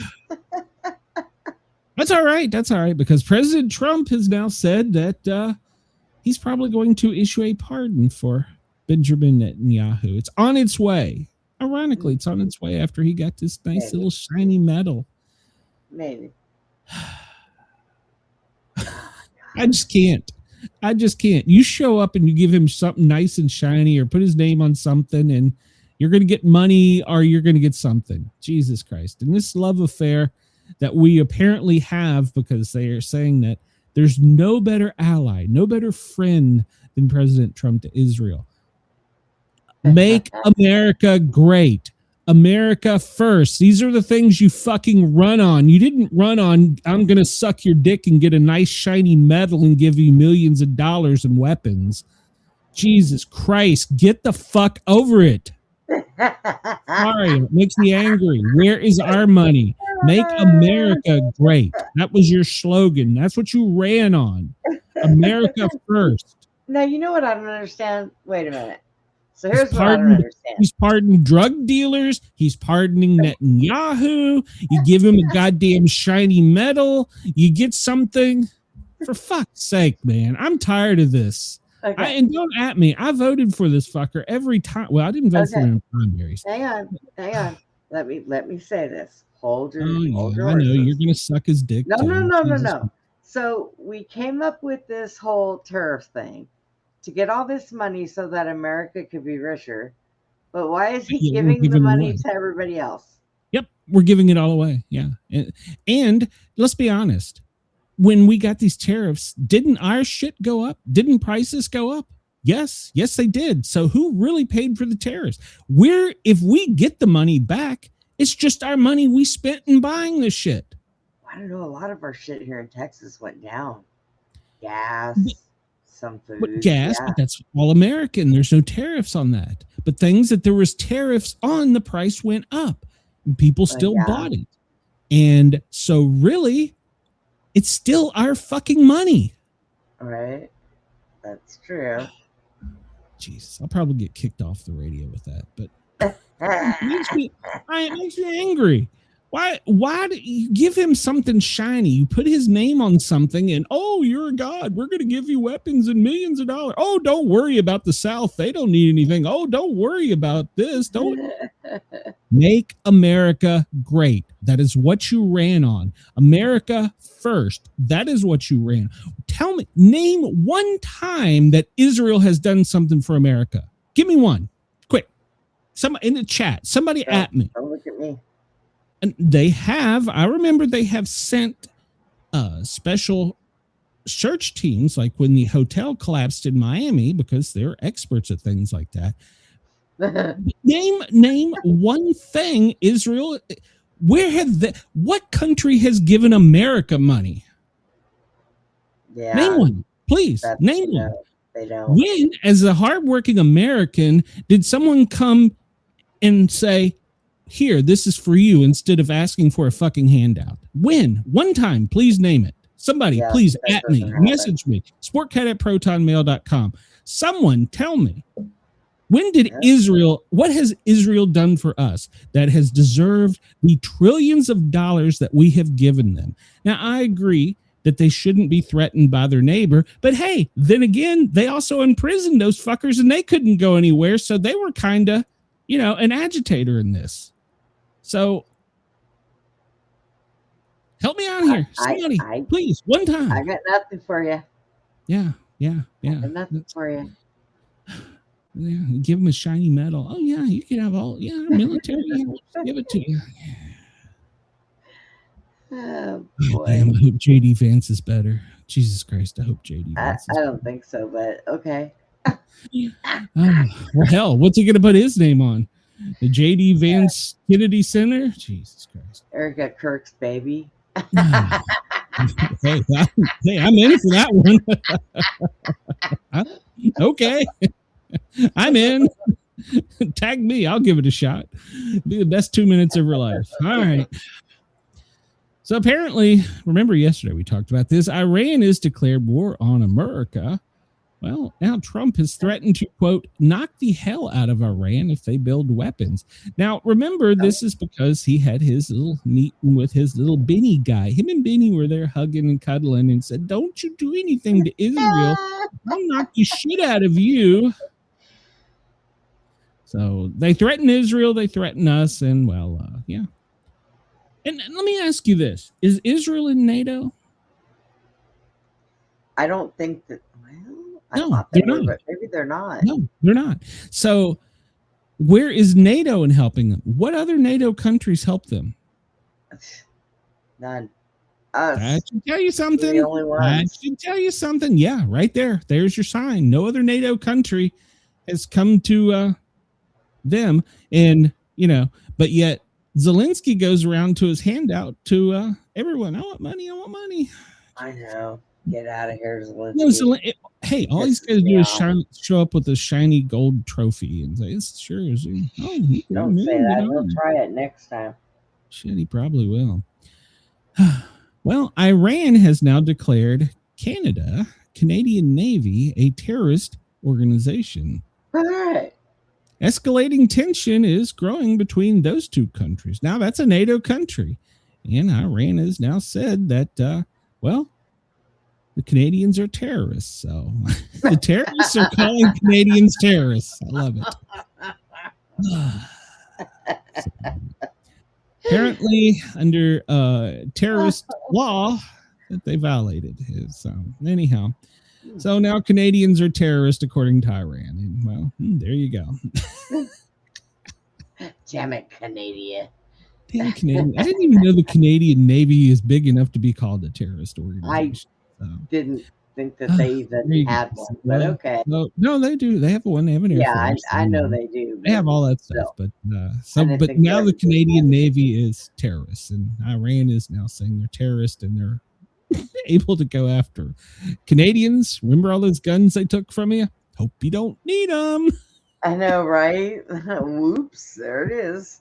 So now, see, I can see us coming to their aid because A, they're our neighbor, and B, they can't really protect themselves that well. So, I can see us coming to their defense.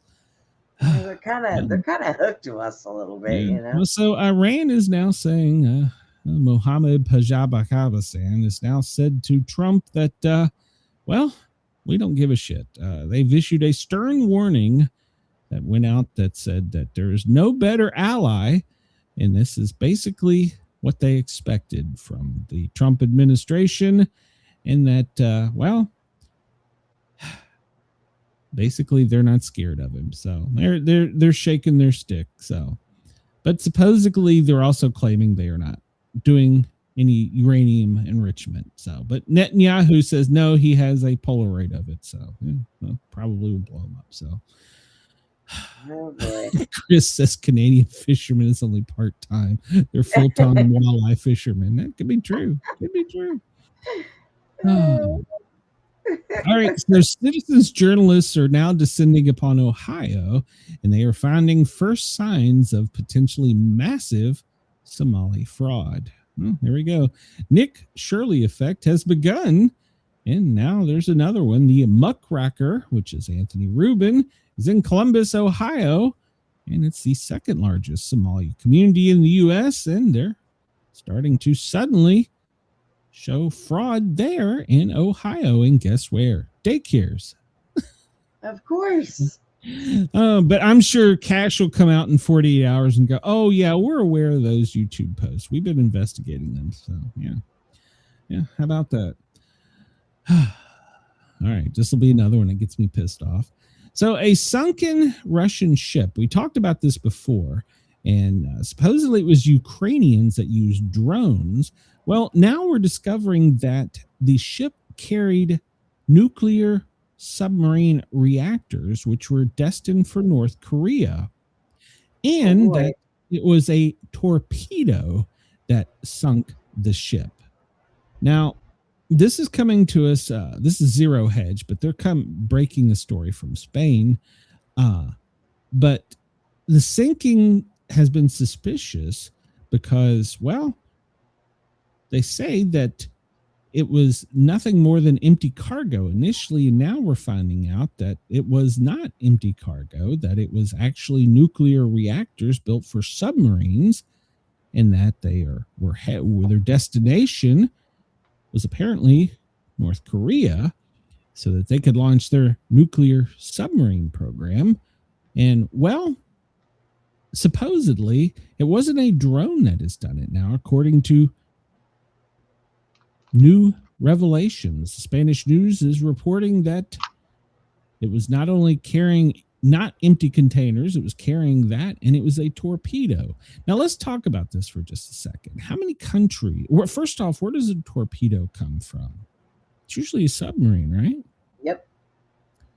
What all countries, and we'll just stay with NATO, would have the capability of doing that? America?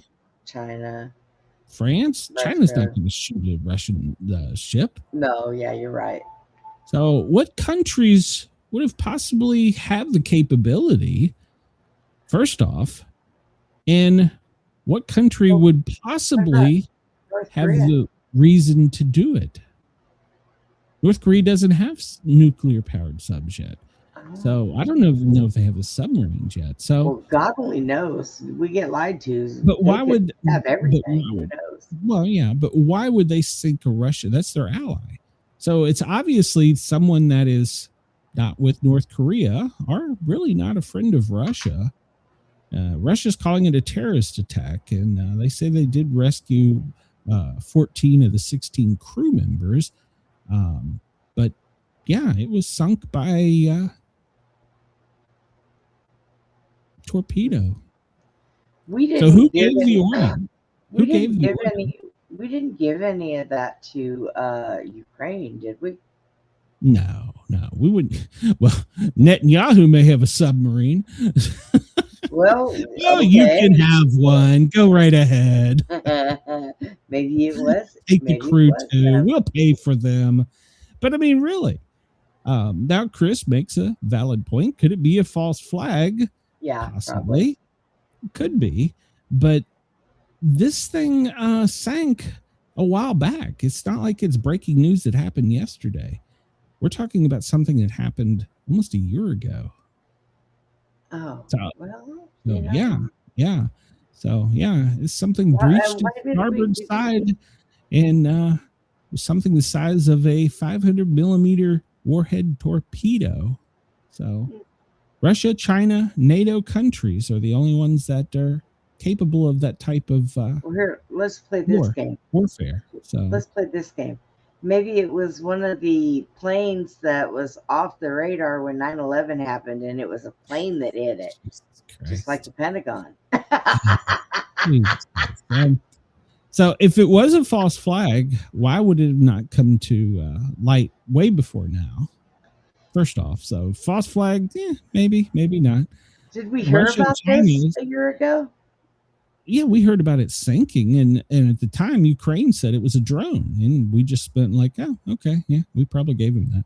But now, investigation is that it was a torpedo. So there's only so many countries that could have done this. This is some spy level shit, to quote another YouTuber. This is some CIA clandestine shit. So does the CIA have submarines? So somebody sank it. They were just fishing in the wrong water. So Chris, I highlighted this story for you because there's a new law going in effect January 1st that you need to be aware of. Now, by law, you have to lock your weapons up at home. New law requiring guns to be locked up in Illinois' homes, mandating lost or stolen firearms must be reported within 48 hours, takes effect 1 January 2026. So you have 48 hours to report such theft, and there are civil penalties which could exceed $10,000 if they show evidence. In other words, they're going to investigate and see if you had them properly locked up. Well, let me tell you how you fix this. You shoot People would have no problem locking up their weapons if y'all would keep these fucking criminals locked up and quit taking them and patting them on their ass and sending them back out the door. So, are the bad guys going to report that they had firearms stolen? No. You think it's going to happen? Come on, man. No. I heard a reporter ask something yesterday. It was the stupidest question I think I've ever heard. They were interviewing one of the ICE agents, one of the people who's filling in for the people who are filling in for while they're all out on a holiday. And they said, and I'm paraphrasing, what is to stop somebody, talking about how come they should be masked and properly identified and blah, blah, blah. What's to stop someone from showing up in all black with a bulletproof vest and patches, sunglasses, and a mask on and saying they're ICE? What's to stop them from doing that? Well, they should have patches. Well, you can buy patches on eBay, so but the question was, what's to stop somebody from showing up as a good guy? It's like, but are you so stupid you just asked that question? It's called the laws. I couldn't believe it. I heard that question yesterday. You gotta kill me. So yeah, Chris, if you don't, you got to show him a broken master lock or something. Chris said it looks like crime in Chicago is over. That's right. Right. That's the way to cut that crime in Chicago. Just cut it in half. So. Yeah. Apparently, I didn't follow I don't really know much about Nicki Minaj, but apparently she ain't from around here. And now that she's apparently switched over to the Charlie Kirk side, which I don't even know what the hell side that is. Well, apparently there is now a new thing going around. It's a petition calling for her to be deported to her home country, which is Trinidad and Tobago, because people feel betrayed by the rapper over the harmful rhetoric. Over 12,800 people have signed a change.org petition as of Monday night for the U.S. government to review her immigration status because of her now apparent more liberal viewpoint as opposed to a conservative one. So she went from a liberal viewpoint to a conservative one. This is personal for those of us who watch Nicki rise up as a beacon of hope only to feel abandoned by her shift in values. Her public platform carries weight and responsibility. Her statements are in stark contrast to the solidarity she once showed, leaving many feeling deflated and disillusioned. Furthermore, her status in the United States is not based on citizenship, which raises questions about her continued presence here despite her divisive actions and statements. What the hell did she do? Shit. What did she do? They have turned on her. Anybody ever do for cancel culture? Oh, so in wake of the Charlie Kirk death, there's been calls to revoke her immigration status. So, good God. Apparently, with her public appearance alongside the widow Erica Kirk, God, she healed quick too. That mascara stayed dry. So she's taken a bad turn and the fans feel betrayed. So apparently she used to take liberal stances with LGBTQ plus RZY issues. And well, now she's saying boys should just be boys. And well, that's got her. So she's got to be deported immediately. Get her out of here. God. Is her following as large as the Swifties? I don't know. I'm asking. I really don't know anything about her, but apparently now they think she's. Is it so? So that could be an issue. So they don't want anybody speaking out against that, I guess. I don't know. Whatever. No. Whatever. Whatever. So, woke Oregon City has hired a murderer who executed a teenage girl to its police review board. Convicted murderer who gunned down a 19-year-old girl has sparked community outrage after being voted onto the Citizens Police Review Board for the city. Kyle Hedquist is 47. He had been jailed for life without parole for murdering Nikki Thrasher in 1994. The Oregon native led Thrasher down a remote road and shot her in the back of the head to prevent her from telling people about his burglary spree that he had embarked on. He was released in 2022 when Governor Kate Brown argued that he was 17 at the time of the crime, which meant that he shouldn't be locked up for life.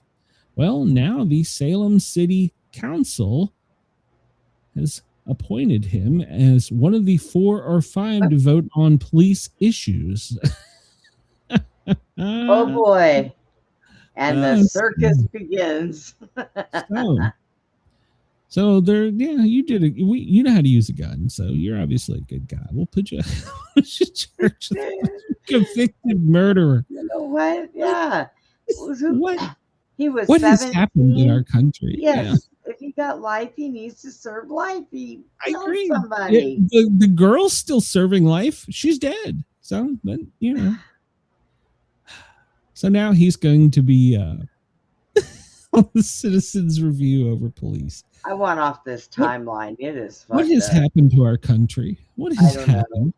We've got a narcissist that loves gold shiny things in office, and we're putting the bad guys in charge of good guys. I don't understand this. What has happened?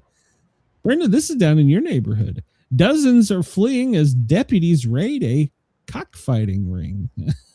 Yeah. In Houston, they've seized hundreds of birds. Crosby, Texas, a quiet rural stretch outside of Houston, has erupted into chaos when Harris County deputies descended upon a cockfighting operation and found a grotesque scene of 300 live birds, 50 dead, and people fleeing as law enforcement locked down the area. They found cages filled with fighting cocks. They found cock paraphernalia. Brenda, what's going on down in Texas? There's a lot of cock in Texas. Let's tell you. So, the surviving cocks are stated to be taken to the Humane Society of Harris County, which will evaluate the cock's condition, determine the next step. I'm going to have to go up there and go get me a cock. I have to adopt it. What's going on, Brenda? Why do you have so many fighting cocks? I want to know. I don't know. When I get off today, I will be sitting in front of a TV watching the games. Tennessee is playing in the Music City Bowl today at 5:30. Chris, I hope you're not an Illinois fan. Otherwise, me and you'll have to fight. Tennessee is favored by 3, which for those of you who are not familiar with football, maybe cockfighting, that's just a field goal. So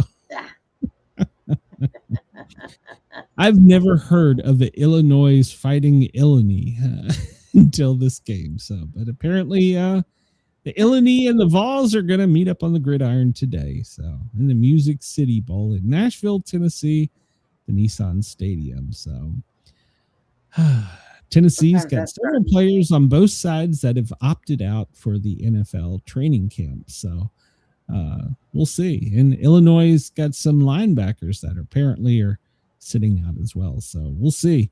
Maybe at the center of the game, they'll bring out some big cocks and let them fight. I don't know. So we'll see. That's what I'll be doing later today. All right, real quick here, because once again, we are, I need to figure out, maybe what segment should I cut? Should I cut the trivia section?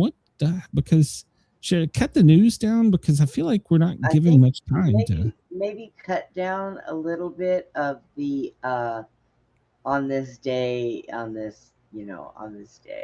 So stay with cockfighting. Gotcha. All right. Chris is talking about the cockfighting scene on Seinfeld. Well, FEMA is back on duty because they gave us the current things they're watching. A huge winter storm in the Great Lakes in the Northeast, and here in the Southern Plains and the Southeast, fire weather has been elevated. And with the high winds, it has caused several big fires. So even up in the Northeast. So snow is expected. Well, let's just go over here to where we anticipate bad stuff. President's still in Mar-a-Lago, and well, that's it. There's nothing on his agenda with today. His shiny stuff. Yeah, he's polishing his. God, so if somebody brought him a cockfighting award, would he accept it? So yeah, all right. So looking at the weather, Minnesota, Wisconsin, Michigan, Ohio, Illinois, Pennsylvania, New York, Vermont, and much of the Northeast can anticipate significant snow or ice today. And that cold front has moved through. And here in the South, even down into Atlanta, well, they started with warming centers because of the cold. So it's cold outside almost all the way down to Key West. So watch for falling iguanas if you're in Florida. So let's see here. Let me, if you are from our friends in Australia right now, Sydney, you are at 20. Melbourne, you have some warnings, so check with your Bureau of Meteorology. It feels like 15. Brisbane, you're at 23. Perth, you are at 18.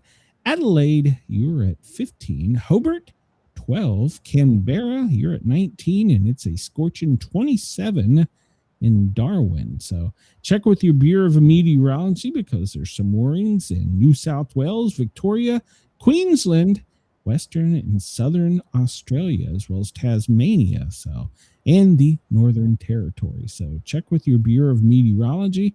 Looking across the U.S. here, zoom out a little bit here, and we see all of the South, not really all the South, but most of the east side of the Appalachia has fire weather warnings, while hitting from the Appalachia side of West Virginia up to Maine, you see all the winter weather advisories and snow. So there's been heavy snowfall and lots of ice accumulation up in the north.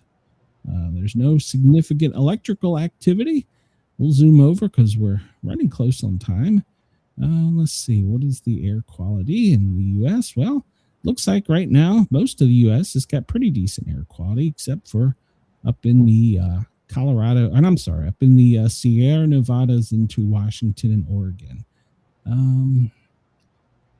Most recent earthquakes. Let's see, the most recent one. I got one.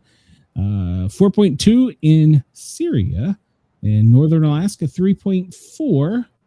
Those are the most recent ones. Don't see anything here that's very large, and I don't believe there are any tsunami warnings, alerts, or anything like that. Are you still with me, Brenda, or are you falling out? Yep, I am here. Nope. There you go. No tsunami watches warnings are in effect. If you're up in Alaska, though, you probably got a snownami coming at you. So, Chris says you can also cut the daily jokes because there's no way any of us could have predicted how that stupid dipshit Joe Crider is thinking. He has severe problems in his opinion. There you go. There you go. Let's see here. We will jump over and we'll see. That's what all the planes above us look like. Let's see what the military's doing. Well, we don't see much going on down. There's a lot of training still. The military doesn't take off time from training, and I'm sure some of this activity down there is because of Mar-a-Lago. I don't see anything down in Venezuela, and we zip over here to Asia, and I don't see us doing much out in Taiwan. So there we go. There's a NATO drone. No, that's a NATO spy vessel over France. Oh, there you go. We're spying on France. Why? Why? I don't know. Maybe they got a submarine. Maybe they shot them. Damned if I know. So we'll go out of here, as always, with Bitdefender showing all the attacks on the United States. Red are attacks. Yellow is infection. White is spam. Looks like Australia is getting quite a few infections sent their way. So, Brenda, you got anything for us for tonight? Yes. We are doing our show for Channel 12 TV network tonight. And then I'll be back here tomorrow with you. All right. So I don't have anything on my schedule until tomorrow. So I will see you guys and gals. I hope you enjoyed the show. Please remember to come to the Sportcat shows, like, follow, share, and subscribe. And we will see you guys and gals tomorrow. Thank you for letting us tickle your ears and for putting up with me bitching. So, do you have an exit button today? I do. Oh my God. You must have fixed whatever the problem was. Right. All right, everybody. Gremlins. Bye. See you soon. No.